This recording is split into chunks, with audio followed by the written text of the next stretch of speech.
Kecil-kecil time remaja kan, kita tak nak jadi Ustaz kan. Mungkin tak cool lah Ustaz. Mungkin kalau kita main tak cool tak cool, macam nak kena buat baik gini kan. Kemudian ditakdirkan saya bertemu jodoh lah. Padat lah datangnya ni. Okey. Rabbana atina fid dunya hasanatan wa fil akhirati hasanah. Bismillahirrahmanirrahim. Salatu wassalamu ala anbiya'i wal mursalin sayyidina Muhammad Rasulillah sallallahu alaihi wasallam wa ala alihi washabihi ajmain. Rabbi shrah li sadri wa yassir li amri wahlul 'uqdatam min lisani yafqahu qawli. Kepada penonton kami yang sedang menonton podcast episod 1 kami, Assalamualaikum warahmatullahi taala wabarakatuh. Assalamualaikum warahmatullahi wabarakatuh. Okey, dan kami adalah dari Masjid Hasanah. Sekiranya anda masih belum lagi tahu apa sebenarnya ni benda. Okay, ini adalah podcast kami yang pertama. Kita akan cuba sedaya upaya untuk memberikan sesuatu yang menarik dan interesting kepada awak semua, anda semua. Dan terlebih dahulu mungkin saya perkenalkan diri saya. Nama saya Arman Rizal Rahman. Saya adalah pegawai Makom Masjid Hasanah, dan dengan saya buat hari ini adalah kedua-dua MRO.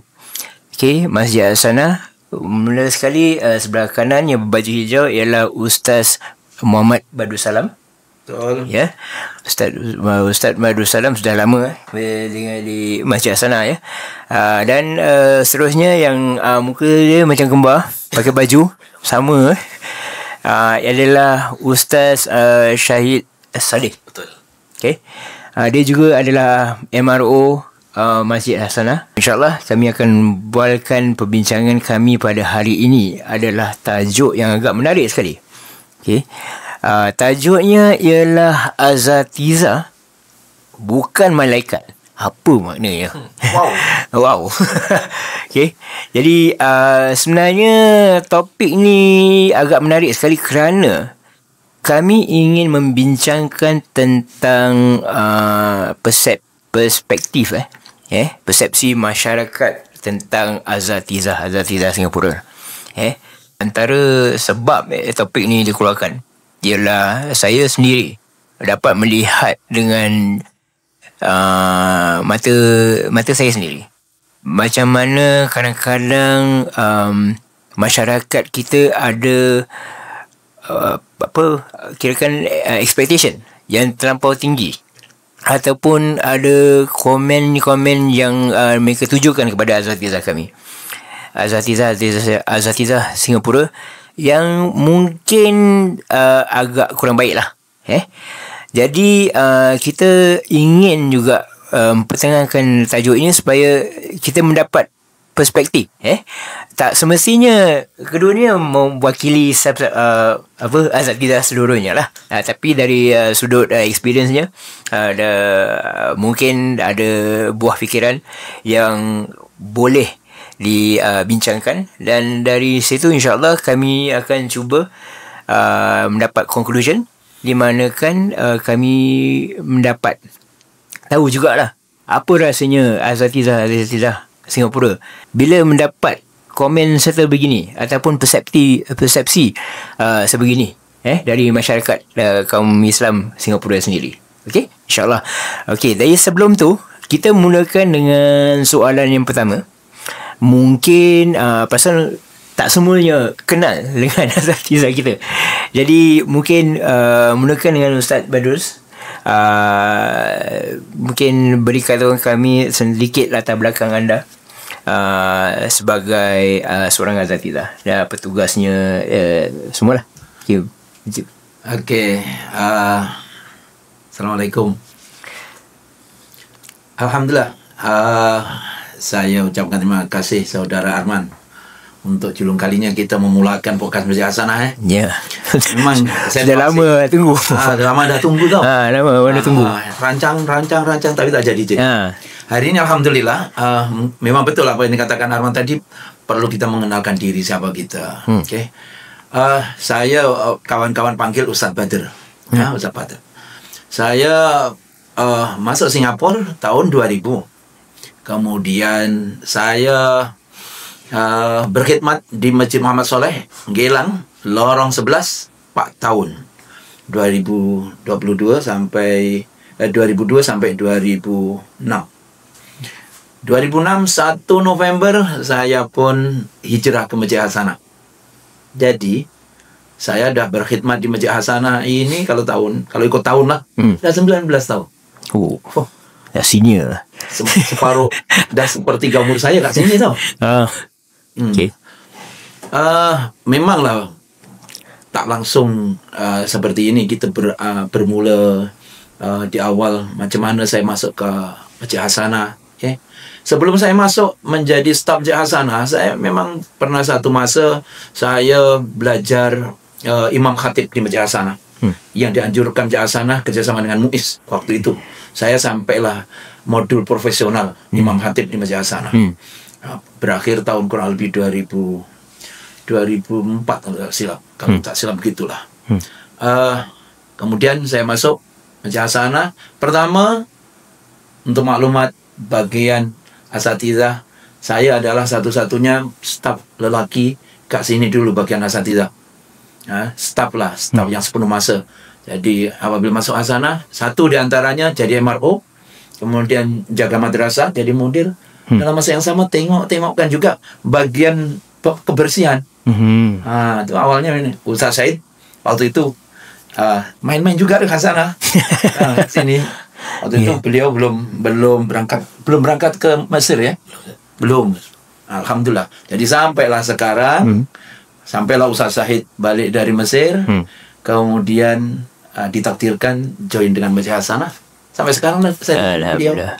Saya di Hasanah untuk sekarang ditugaskan menjadi Head Islamic dan Family Development Unit lah. Itu aja. Okay. Dan mungkin Ustaz Syahid pula latar belakangnya dan apa tugasnya di Masjid Hasanah. Okay, Alhamdulillah. Kalau semua nak tahulah kan, Masjid Hasanah ni kira ulu lah nak cakap. Kalau Arman mungkin kalau tak kerja kat sini, saya tak datang sini kot. So Masjid Hasanah ni kira dekat Teban Garden. Mungkin ada yang pernah pergi, tak pernah pergi. So saya Ustaz Syahid berumur 38 tahun. Saya tinggal di Teban lah. Saya tinggal di Teban. So Hasanah ni orang cakap tu tempat permainan kita lah. Tempat jatuh lagi dia kena apa tak lagi tempat permainan kan. Jadi terantuk semua jatuh semua kat sini ya. Marah. Peristiwa lama-lama semua. Gila kan. Okay, so saya punya background, saya belajar di Madrasah Junid selama 12 tahun lah, daripada Primary 1 sampailah Primary 2. Jadi kita kalau macam mungkin sekular kan dia ada kawan-kawan primary, kawan secondary kan. So kita kawan sama je lah, primary sampai secondary, sampai Primary 2 kawan yang sama. Kemudian saya belajar di Azhar, dan kemudian Alhamdulillah saya pernah berkhidmat di Masjid Tentera Diraja sebelum ini selama setahun. Kemudian Alhamdulillah ditakdirkan kan nak berkhidmat untuk kampung lah. Alhamdulillah saya berada di Masjid Hasanah lah dah 8 tahun saya. Alhamdulillah. 8 tahun Alhamdulillah. Alhamdulillah, masya-Allah. Pelik dia dah 8 tahun dah. Jom jadi saya belum lagi 8 bulan. Macam mana? Okey, tak apa. Jadi apa yang sebelum ni mungkin Ustaz sudah terangkan yang apa pelajarannya semua. Dan sebelum Ustaz Badr pula datang ke Singapura. Okey, saya memang mulai kecil seperti Ustaz Syahid. Jadi mulai kecil, mulai tadika, madrasah, sanawiyah, itu kat kampung lah, aliran agama. Betul. Jadi pagi madrasah gitu, madrasah ibtidaiyah, sanawiyah. Petang pula Ustaz, kita sekolahnya sekolah diniyah. Jadi 2 kali. Itu sampailah saya umur 15 tahun kurang lebih. Kemudian masuk pesantren sepenuh masa. Mulai tahun berapa ya? Tahun 80 saya kat pesantren sepenuh masa sampailah tahun 90 kat pesantren. Kemudian selepas 90 itu saya ditugaskan dari satu pesantren. Pertama 4 tahun pertama 90 sampai 94 ditugaskan di Madura di pesantren. Kemudian dari 94 sampai akhir tahun 99 di tempat kiai saya di Surabaya Al-Fitrah. Al-Fitrah Surabaya. Nah, kemudian ditakdirkan saya bertemu jodoh lah. Orang Singapura. Padanlah datangnya ni. Jadi Okey, keluarga faham. ini selalu datang ke pondok yang tempat saya bertugas itu. Akhirnya bertemulah. Apa ibarat pepatah itu apa? Apa? Yang bertemu jua. Betul apa ikan di laut asam di darat. Betul juga begitulah dia ceritanya. satu. Bertemu. Ya. Jadi betul, akhirnya apabila sampai Singapura, Ya. semua orang Singapura itu harus kerja kan. Jadi apalagi saya nak buat kerja.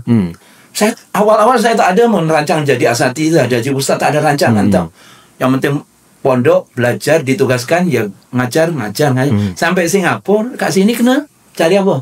Cari pekerjaan. Ya. Apalagi pekerjaan. Background saya apa? Akhirnya saya apply lah. Apply ada beberapa tempat. Salah satunya diterima di Masjid Muhammad Salim Gilang. Begitulah berlanjut sampailah sekarang di masjid juga. Dengan harapan mudah-mudahan tergolong orang yang hatinya mu'allaqun bil masjid. Hatinya senantiasa terikat dengan masjid. Mudah-mudahan dengan demikian nanti di mahsyar dapat naungan dari aras Allah. InsyaAllah. Ustaz Syahid pula, apa dorongannya untuk menjadi seorang asatizah di Singapura? Okay lah, secara peribadi saya tak plan pun ataupun kalau kecil-kecil time remaja kan, kita tak nak jadi asatizah kan. Mungkin tak cool lah Ustaz. Mungkin kalau kita memang Tak cool tak cool macam nak kena buat baik gini kan. Macam kalau remaja-remaja kan suka enjoy. Ya, betul. So nak jadikan cerita, time saya Perayu 2 tau. Galah kan. Ada satu ustaz saya lah. Dia tanyalah. Semua orang dia tanya. Sebab kita dah Perayu 2 mesti ada macam nak pergi mana kan. Lepas tu nak pergi mana. Ada yang cakap pergi Yaman. Ada yang cakap pergi Madinah Ustaz. Ada yang cakap pergi Yaman. Yaman tu apa Ustaz? Jepun. So Ustaz mungkin dah nak Jepun. Nak Jepun. So saya macam tengah tak tahu lagi tau. Macam pergi mana pun tahu kalau mungkin nak pergi macam nak sambung ITE ke sebab saya ada banyak kawan juga yang bukan madrasah. So lepas tu terus ustaz satu ustaz tu daripada Indonesia, dia cakap dengan kita semualah, awak nak pergi ITE, awak nak pergi Yaman Jepun, awak dah belajar 12 tahun dekat madrasah, kemudian belajar agama. Kalau dah awak sia-siakan awak 12 tahun untuk nak buat benda-benda yang lain lah, bukannya agama. So tu satu step yang macam betul juga dah 12 tahun aku belajar madrasah, kemudian aku tak nak sambung, macam sia-sia lah, ya. Tapi satu yang membuatkan saya, dorongan saya belajar. Kemudian yang kedua, ibu apalah. Ibu apa memang peranan penting, sentiasa mendoakan, menggalakkan, dan juga pengharapan lah kan, agar kita tak nak, orang cakap tu namanya pada permulaan tak nak mengguriskan hati mereka satu, kemudian tak nak patahkan semangat satu, patahkan harapan mereka. Itu yang pertama sekali lah. Tapi alhamdulillah dengan berkat doa, walaupun mula-mula saya tak plan, tapi alhamdulillah perjalanan berkat doa, berkat doa asatizah, doa mak bapak, alhamdulillah sekarang berada di sinilah. Alhamdulillah. Jadi sekarang sudah bertugas sebagai asatizah. Betul. Sebelum tu you are hesitating. Apa rasanya sebagai seorang asatizah dalam tugas anda sekarang ni? Saya tak suka ke depan. Saya pendiam. Kalau orang kenal, saya memang pendiam. Dan saya pun tak boleh bayangkan saya akan ke depan naik mimbar, kemudian sampaikan ilmu. So memang itu perwatakan saya lah. So dia tak pada saya lah. Dia bukannya, dia bila kita tak cuba, kita tak tahu. So bila alhamdulillah lama kelamaan, mula-mula memang gugup, mula-mula memang tak selesa. Alhamdulillah kita dapat ni lah, avoid that lah. Ya. So sekarang juga macam ni podcast ni, kita pun tak selesa. Kita pun tak terfikir macam mana kan. Macam mana nak buat dan semua. Nanti kita kalau cerita podcast ni kan, awal-awal sebelum COVID, kita tak pernah buat video. Betul. Apabila masjid tutup, saya discuss dengan Ustaz Zahid, takkan gara-gara masjid tutup kita tak boleh dakwah, tak boleh belajar Ustaz. InsyaAllah. Takkan tahlil nak stop, maulid nak stop. Apa yang kita nak buat? Waktu itu ada visa ya. Visa yang Malcolm ya. Kita dibuatkan platform untuk buat apa? Untuk buat apa namanya? Facebook ya. Facebook barulah. Sampai sekarang akhirnya berani juga lah. Dan kuliah dengan depan tak ada orang, macam gila. Cakap aja 1 jam. Pasal kalau lain lah. Okay, depan komputer, depan kamera, berminat ke tidak, apa yang topik kita berbual tu boleh dah sampai ke hati mereka ke tidak, tu semua kita tak ada feedback lah. Okay, selain daripada Ustaz Syed cakap naik ke atas mimbar, kasih khutbah, lepas tu menjadi imamkan solat masjid, apa lagi tugas-tugas MRO di masjid? Mungkin secara kias lah, Masjid Hasanah dan masjid-masjid yang lain, tugas-tugas lain yang selain daripada menjadi imam, menjadi khatib, boleh terangkan lebih lanjut. MRO itu apa sebenarnya? Apa yang kamu tahu? MRO? Dalam bahasa Inggeris, Most Relationship Officer. Most Religious Officer. Okay, berarti pegawai agama. Pegawai agama, ya, betul. Masjid, kan? Pegawai agama. Jadi kita tugas utama sebenarnya adalah dakwah. Ya. Dakwah. Jadi dakwah itu mengajak orang kepada kebaikan. Dan itu memang dakwah adalah tugas Rasul. Para ulama itu menyampaikan, meneruskan apa yang menjadi tugas Rasul. Tugas Rasul adalah kalau kita kembali pada firman Allah, tujuannya adalah ani'budullah wajtanabut taghut, untuk mengajak menyembah kepada Allah, wajtanabut taghut, dan menjauhkan diri daripada penyembahan terhadap tauhid. Tauhid yakni menyembah selain Allah. Itu berarti dakwah mengajak kepada kebaikan. Jadi sekarang macam-macam dakwah. Yang penting dakwah adalah untuk mengajak orang menuju kebaikan.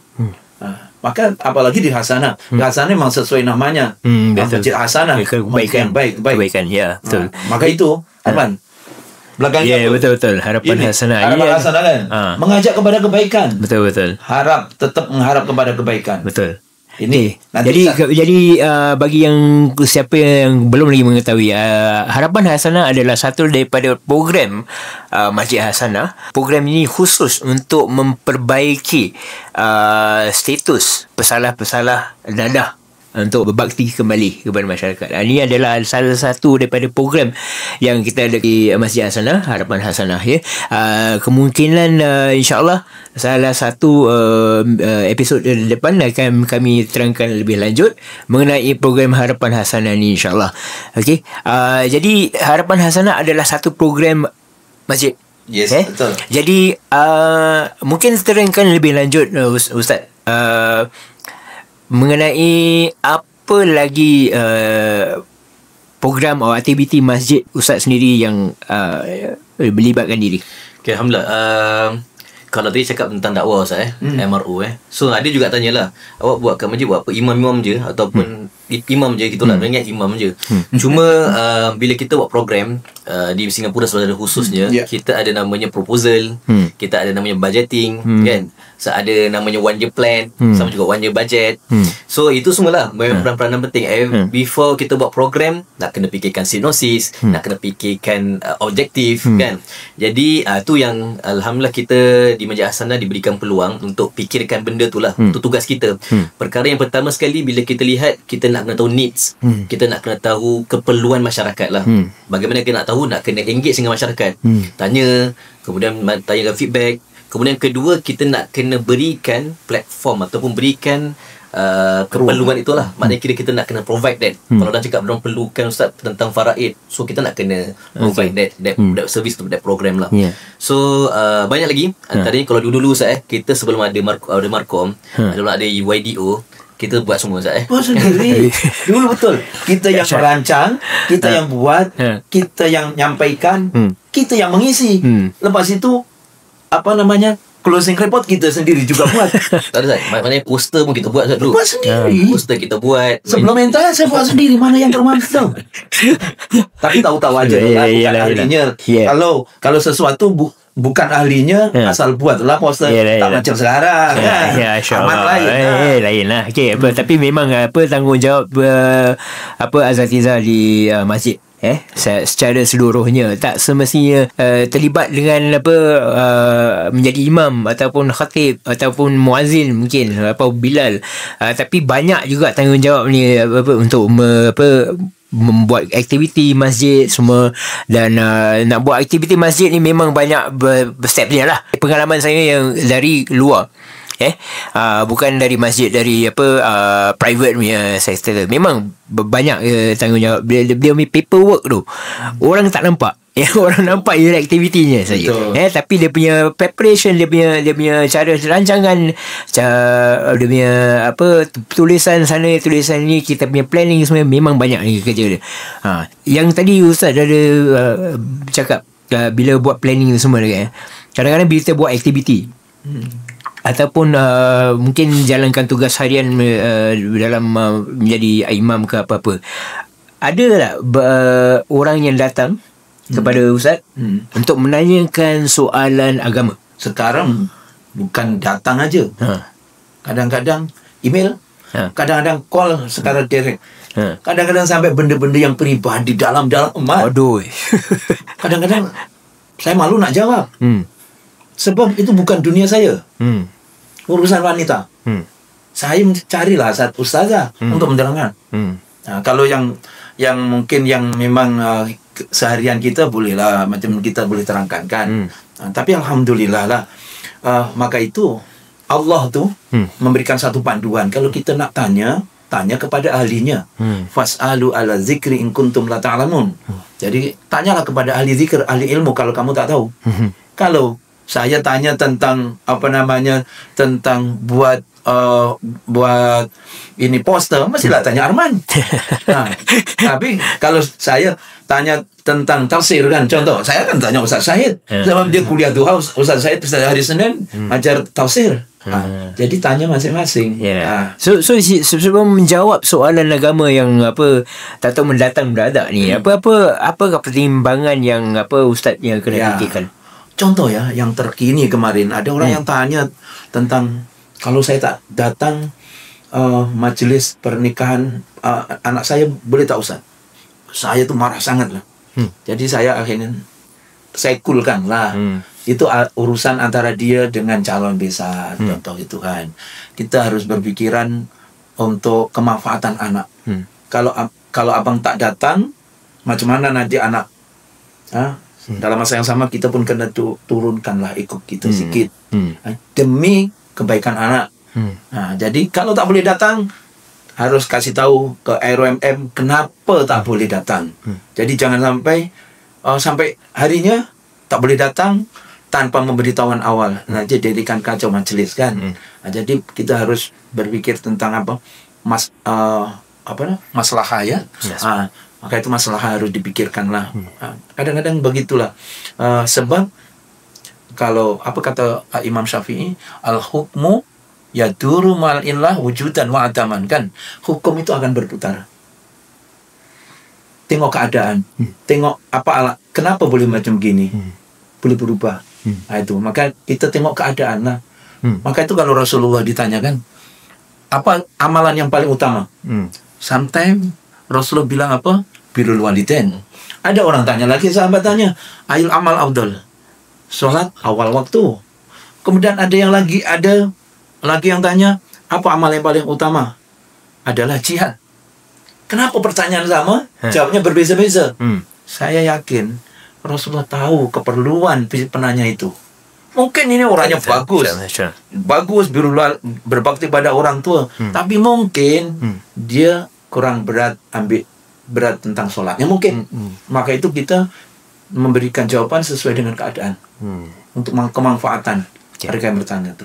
Ustaz Syahid pula dalam experience pengalaman Ustaz sendiri, di mana kan orang datang, ramai tak orang datang untuk bertanyakan soalan agama, dan apakah pertimbangan Ustaz sendiri? Baik, secara purata Ustaz, kalau kita lihat dia ada pertanyaan secara macam formal tau. Macam WhatsApp. Kadang-kadang macam kita berbual gini, tiba-tiba orang tanya soalan. Itu pun dikategorikan pada soalan juga lagi.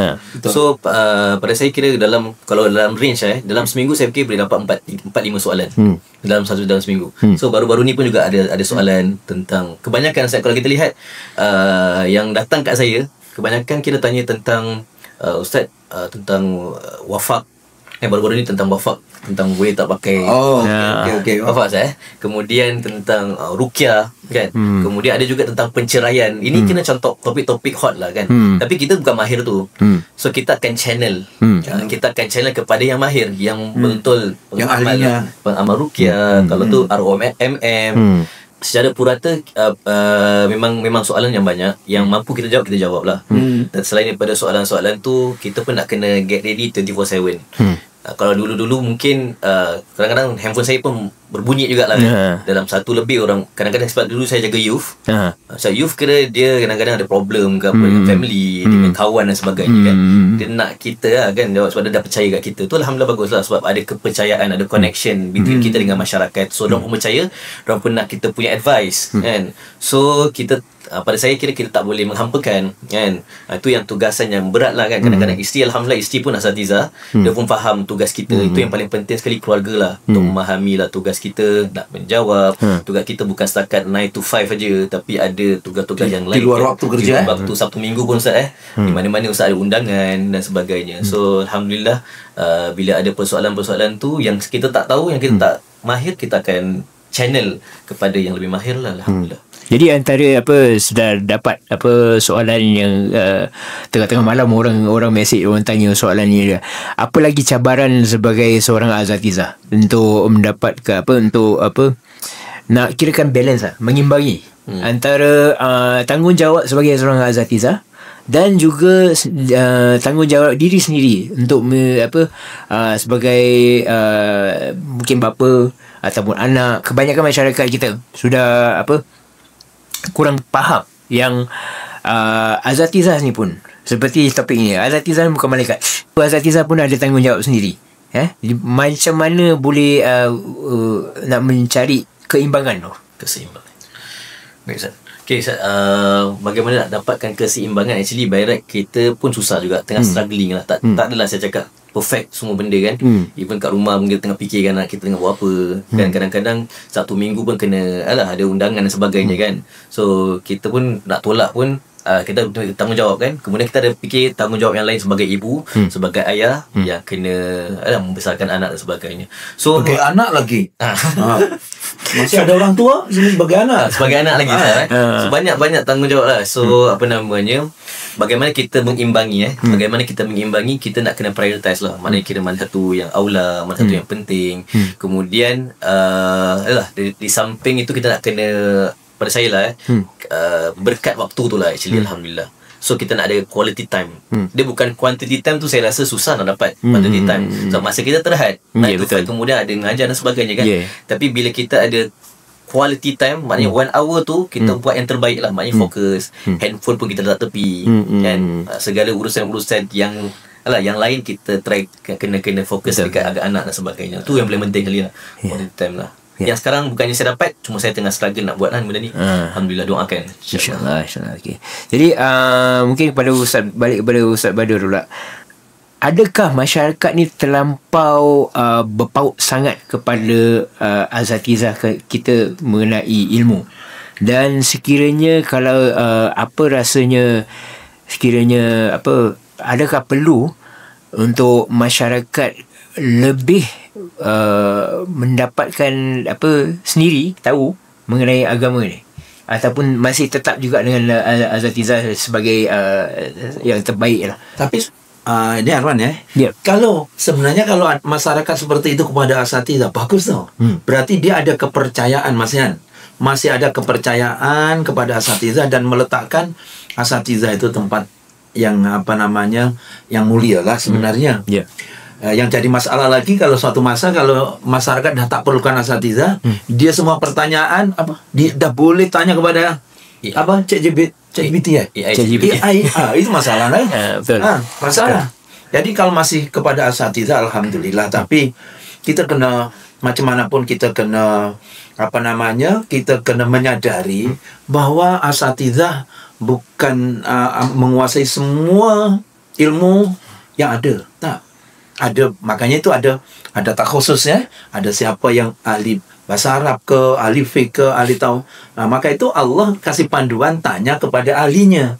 Jangan salah tanya. Ini. Jadi kita kena realistis. Asatizah pun manusia biasa, dia tidak terlepas daripada kesalahan juga. Ini tidak lepas daripada kekurangan juga. Maka kalau ada pertanyaan sekiranya boleh dijawab, saya jawab.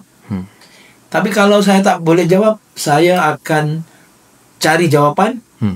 Kadang-kadang kalau tanya tentang faraid contoh lah. Okey Tuan Haji, tunggu sebentar ya. Nanti dalam masa 10 minit saya akan call balik. Apa yang saya lakukan? Telepon pejabat mufti. Nah, tanya langsung. Kalaulah dapat langsung call, bagus. Call langsung dapat sambung pejabat mufti.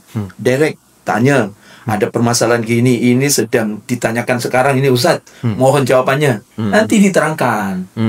Nah, kalau saya kurang pasti, saya akan call pejabat mufti. Nanti apa yang saya dapat dari pejabat mufti, saya sampaikan kepada mereka. Nah, itu aja. Jadi kalau tak tahu, memang saya akan jawab, saya tak tahu. Jangan sampai kita seakan-akan semua tahu. Kalau semua tahu, yang pada akhirnya kalau memang tak tahu, jawab tak tahu. Jangan sampai kita memberikan satu panduan yang menyesatkan. Kita sesat, masyarakat sesat. Akhirnya merugikan semuanya. Nah, gitu. Ya. Jadi antara tadi Ustaz ada sendiri berkata yang alhamdulillah masyarakat kita masih melihat asatizah kita sebagai sumber ilmu, masih lagi dalam waktu, walaupun di era AI ChatGPT ni, pasal ada juga di mana banyak juga kefahaman agama didapati di social media dari pendakwah luar negara, di mana kan mereka lagi so-called popular lah, lebih popular di social media. Apa pendapat Ustaz tentang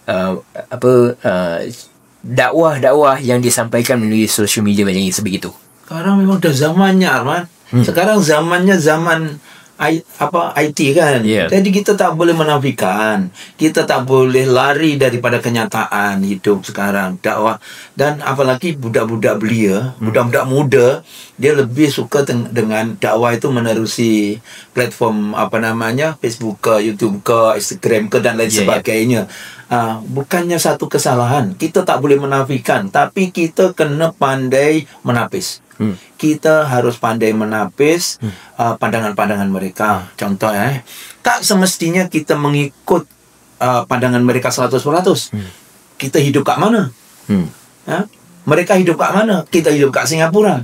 Adakah mereka memahami keadaan budaya kat Singapura atau tidak?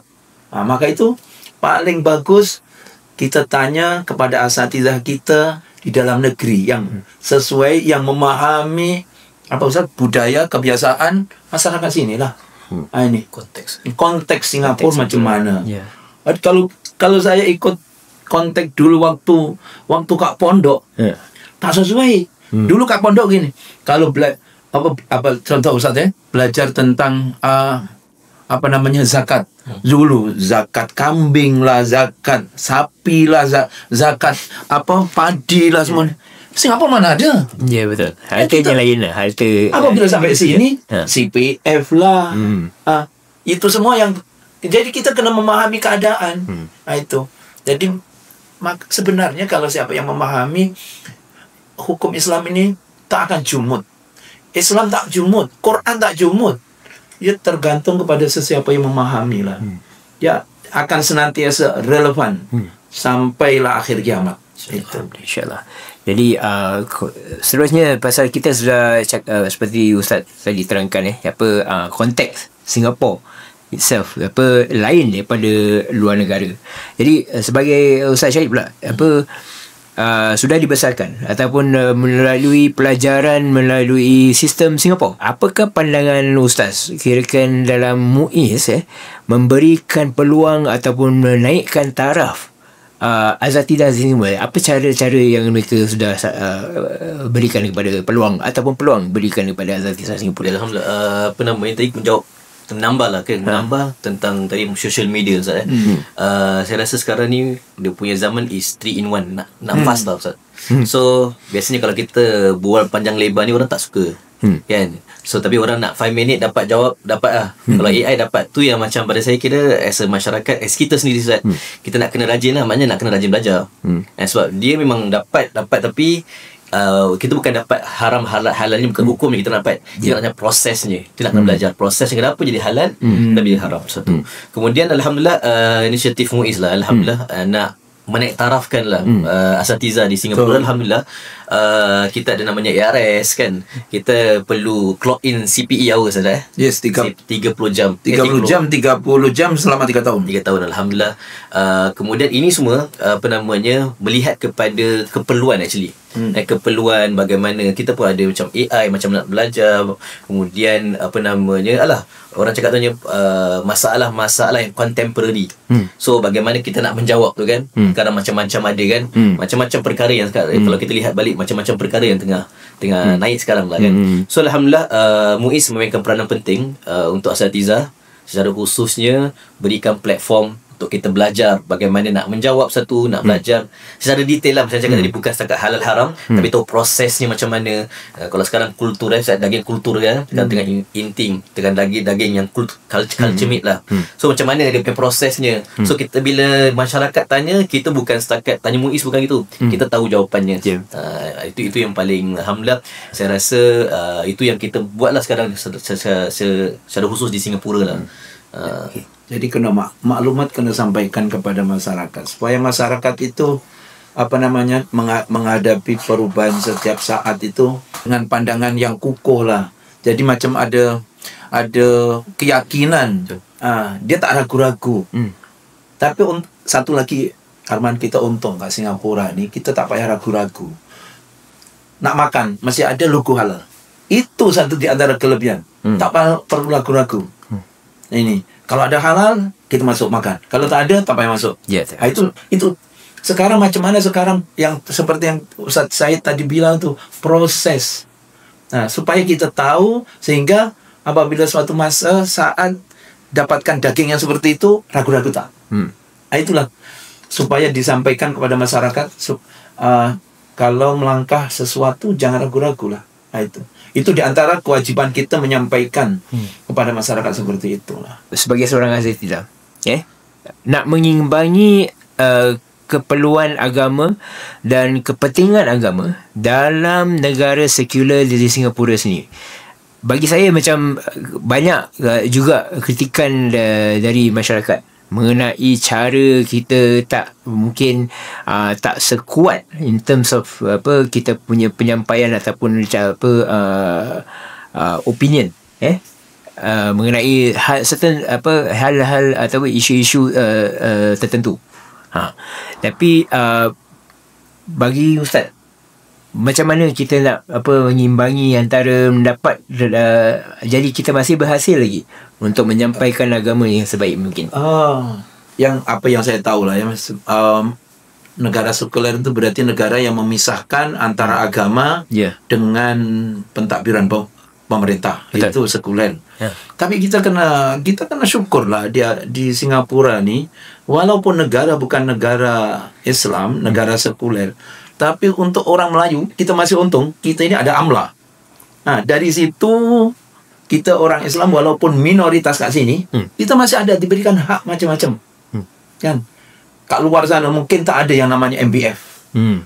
Kita ini berapa banyak lah kat Singapura orang Melayu, tapi dapat membangun masjid yang baru, yang memang harganya tanah mahal, kemudian pembangunannya pun mahal, tapi kita masih diberikan ruang macam gitu.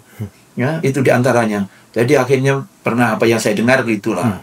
Jadi diberikan keizinan untuk potong dari gaji orang-orang Islam kan, untuk MBFF ya, MBF Most Building Fund. Kemudian sebagian untuk mendaki, akan begitu. Itu satu. Nomor dua, bagi saya peraturan-peraturannya bukannya kita menjadikan kita tak boleh bergerak, tidak. Dakwah masih bebas. Yang penting kita tahu mengikuti rambu-rambunya tau. Yang penting sebenarnya Islam itu rahmatan lil alamin. Kan kalau kita menyampaikan sesuatu yang sifatnya rahmah, ada rahmat kepada semuanya, insya Allah tak ada masalah. Sebab kalau kita tengok asatidzah, ulama-ulama yang penyampaiannya sejuk, tak ada masalah. Tapi beliau itu bukan berarti tak ambil kisah dengan masalah yang terjadi, tidak. Dia itu karena kebijaksanaan tuh. Menarik rambut dari tepung, rambutnya boleh tarik dan tepung tidak terburai. Itu namanya bijaksana. Ya. Apa yang menjadi keinginan kita akan sampai dan tidak mengeruhkan permasalahan. Itu tujuan matlamat. Jadi itu Ustaz Syahid, kita akan habiskan beberapa soalan lagi. Tapi saya nak tanya Ustaz Syahid dalam untuk bagi Ustaz lah, pandangan Ustaz, macam mana masyarakat boleh mengembangkan atau memperbaiki atau memberi menguatkan agama kita selain daripada menujukan mencari asatizah sebagai tunggak atau tanggungjawab untuk agama. Apa lagi yang masyarakat boleh buat? Baik, alhamdulillah kalau kita lihat kita takkan berhenti untuk meminta. Kita akan start untuk memberi, kan? So kita dah terbiasa dapat. Now is the time to give back lah maknanya, kan? So pada saya kira secara peribadi, kita sebagai asatizah, kita mengharapkan agar masyarakat lebih mengambil peka tentang agama lah, kan. Kadang-kadang rasa sedih juga lagi kalau budak-budak madrasah yang kerja sekolahnya mingguan, mereka letakkan 100% kepada asatizah. Contohnya aku dah hantar mingguan dah cukup lah, kan. So pada saya kira madrasah ini bermula pada rumah lagi, kan. Bagaimana kita react, bagaimana kita belajar. So tak naklah sampai baca surah Al-Fatihah pun mengharapkan asatizah, kan. So kita sebagai masyarakat, saya mengharapkan agar masyarakat memang keep belajar and memberi juga. Bukan setakat kita dapat ilmu, tapi kita beri kepada anak kita secara khususnya dan juga masyarakat yang lain lah. Itu harapan, alhamdulillah. Itu saya tambah. Makanya itu kata Rasulullah, kun aliman, jadilah engkau yang alim, berarti ngajar. Au muta'alliman, ataupun belajar dari bawa kitab, bawa buku, dengarkan asatizah, dicatat atau apa. Kalau tak mampu mengajar, datang dengan bawa buku, dicatat muta'alliman. Au mustami'an, ini yang banyak. Mustami' berarti usaha mendengar, dengarkan khutbah, dengarkan kuliah, itu mustami'. Mustami' itu berarti usaha mendengarkan apa yang diberikan. Kalau tak boleh juga, super sibuk, ngajar tak tahu, belajar pun tak ada masa, nak dengarkan tak ada masa, macam mana?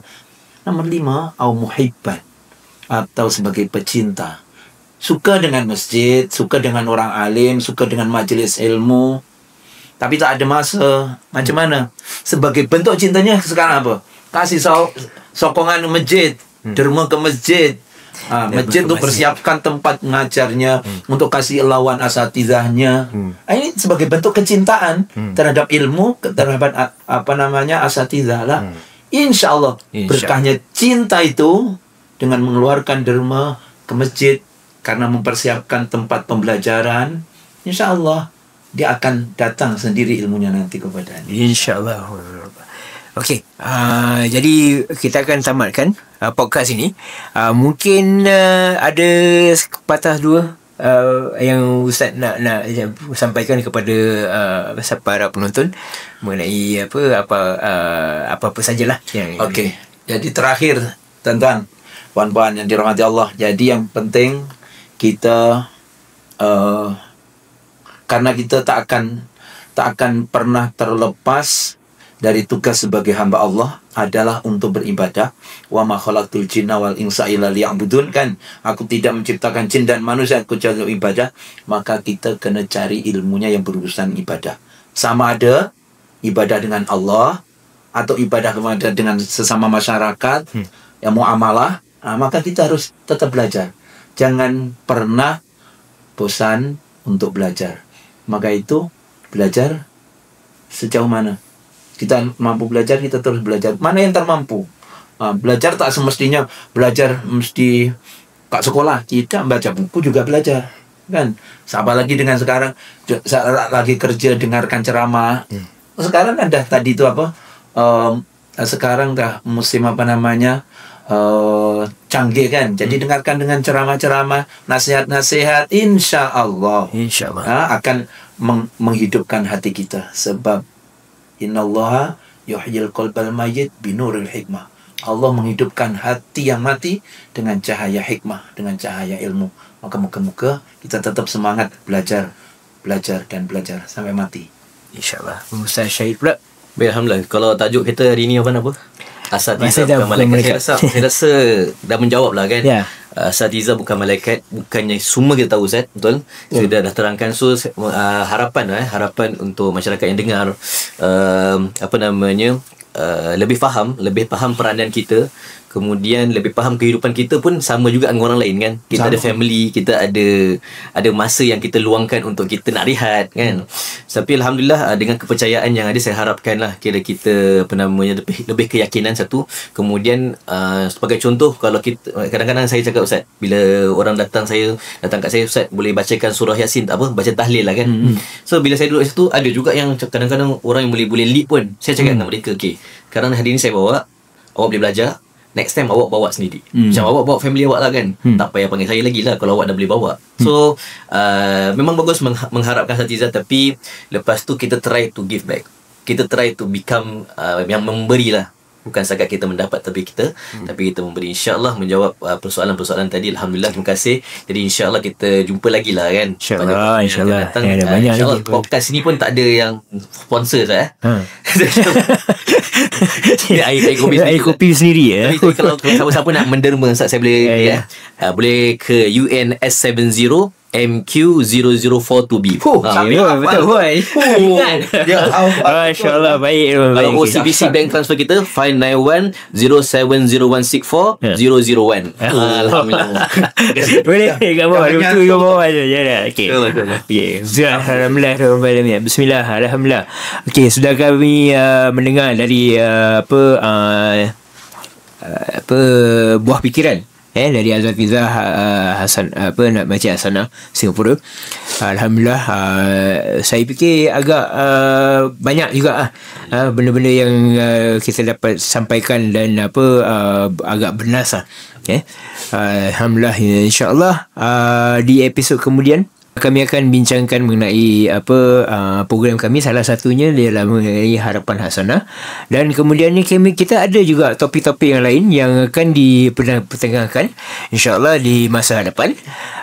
Dan sekiranya dari situ, kalau ada soalan ataupun ada buah pandangan yang ingin dipertengahkan, boleh tinggalkan di komen di bawah. Dan insya-Allah jumpa lagi di masa hadapan. Sebelum tu kita akan tutup majlis kita ni dengan tasbih kafarah dengan surah Al-Asr. Subhanallah. Bukan ya. Asyhadu an la ilaha illa anta astaghfiruka wa atubu ilaik. Wal 'asri innal insana lafi khusr illa allazina amanu wa amilus solihati wa tawassaw bil haqqi wa tawassaw bis sabr. Okey, terima kasih lagi sekali kepada kedua-dua asatiza kami. Dan insya-Allah minggu kami akan berjumpa lagi di masa hadapan. Assalamualaikum warahmatullahi taala wabarakatuh. Assalamualaikum warahmatullahi wabarakatuh. ربنا آتنا في الدنيا حسنة وفي الآخرة حسنة وقنا عذاب النار